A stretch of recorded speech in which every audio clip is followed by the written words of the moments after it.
Good to have your company. Of course, we had this dramatic development yesterday. John Barilaro and his Nationals team all threatening, except one, to go to the crossbench over legislation that would better protect koalas, of all things. There was a meeting this morning, 9 a.m, between John Barilaro and his leader, the Liberal Premier Gladys Berejiklian. At that meeting, of course, she said by the time it was being held that he would either have to fall into line with supporting the government and committing to supporting the government for the rest of the term until election, or resign from his ministry. Now, we had word out from that meeting that it was something that Gladys Berejiklian certainly got her way at. Here's a statement now. This is a joint statement between the two leaders. Following a meeting this morning between the Premier and Deputy Premier, the New South Wales Liberal and Nationals coalition remains in place. This includes a commitment to supporting cabinet conventions and processes. The matter, now it doesn't say what, presumably the matter of this legislation, but it just says the matter will be dealt with at an upcoming cabinet meeting. And that's it. It's the entire statement that apparently says the government still is in place. New South Wales Labor says it will be putting forward a vote of no confidence, though, in the government next week. And we've got Kenny Heatley live in Sydney for us. Kenny, the opposition leader says the Deputy Premier's position in government is now untenable and must go. Obviously, there's this joint statement of support, but it'll be fascinating to follow from here and hear what John Barilaro and some of his colleagues have to say as well. Absolutely. Well, you just read that statement, that joint statement, Tom, and are the four government ministers, the national ministers, that were threatening to stand down before this threat was made by John Barilaro yesterday, are they not going to stand down now? We're yet to hear from people like Wes Fang and also Sam Faraway. But the opposition leader, Jody McKay, made a statement here out the front of the government offices where I'm standing right now and says the Premier needs to come forward and give the people confidence that in the government at the moment, considering what has happened over the past 24 hours. She says that she's putting forward a motion of no confidence in the government on Tuesday next week, and that John Barilaro's position is now untenable. Take a listen.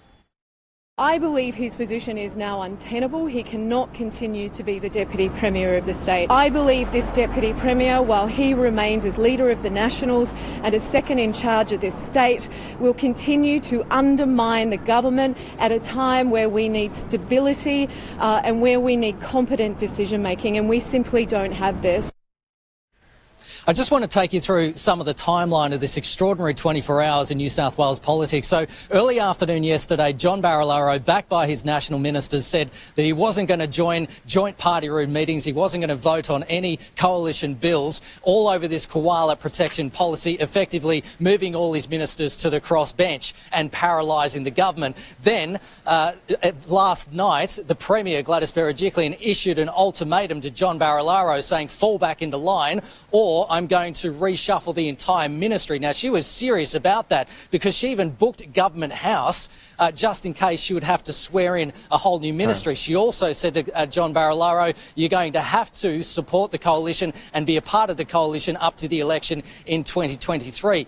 Then last night, John Barilaro sent the Premier a text message saying that she cannot agree to that. And the Premier said, well, that's tough. You're going to have to agree to that. I'm not backing down. Now, then what happened this morning at 8 a.m, the Nationals had a meeting, a party room meeting, and sources tell us that during that meeting they were pretty certain that they were not going to back down.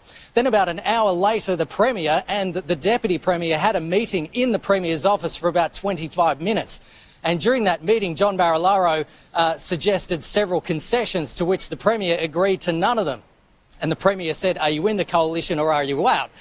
To then the Deputy Premier, John Barilaro, completely capitulated, said that he will agree to be a part of the coalition until the 2023. They went back to his party room, the Nationals, and said he can't divulge anything that happened, the discussions between him and the Premier, because he was worried about leaks to the media. Now, this koala protection policy, it's very contentious. The Nationals are not happy about this. They say it limits development in the regions. It limits what farmers can do with their lands. It's onerous on the farmers, and this is between city and country as well. Also, that this policy was built on bad data. Now, the Planning Minister, Rob Stokes, who's responsible for this policy, well, he says that what the Nationals have been saying about this policy is not true. And he says it's not an anti-farmer policy. Take a listen. We've been negotiating in good faith for months. The policy itself has been developed over years. It's been publicly consulted on. There's been well over 2,000 submissions. There's a lot of mistruths running around about this as an anti-farmer policy. Couldn't be further from the truth. So, Kenny, as we look at the sort of fallout from, I guess you could at least say this all happened quickly in terms of damage for the government, but the big question has to be, if this was the firm decision at 8 a.m. this morning from the Nationals, we've got to take this up to the Premier, here are our conditions, and then John Barilaro just got none of them done, essentially, what confidence will they have in him? Will there be murmurs about whether they still want him leading the Nationals Party, and will they give up on the legislation?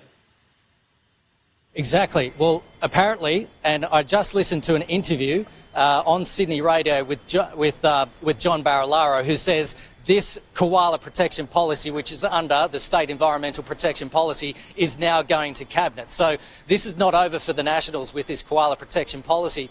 Also, what is not over, as you say, is that these calls from the opposition about John Barilaro's leadership. And also we're hearing sources inside the Liberal Party as well saying that this is about John Barilaro's leadership as well. So I think this is not the end of hearing about John Barilaro's leadership. It's certainly not the end of, around this koala protection policy. And look, it's not just the Nationals that are unhappy about this. The farmers are not happy about this policy as well. The farming lobby groups are saying that this is not about protecting koalas. This is about land rights. And they're a pretty strong voice coming into the Nationals. So extraordinary developments will continue into next week, particularly with this vote of no confidence in the government. We're not expecting that to go through because they probably won't get the numbers. But having said that, it's still providing this view within the media and this instability which is going to continue for the next little while. Tom? Kenny, dramatic moments. Thank you. I'm tipping we'll hear more, at least, out of John Barilaro. We'll see to track him.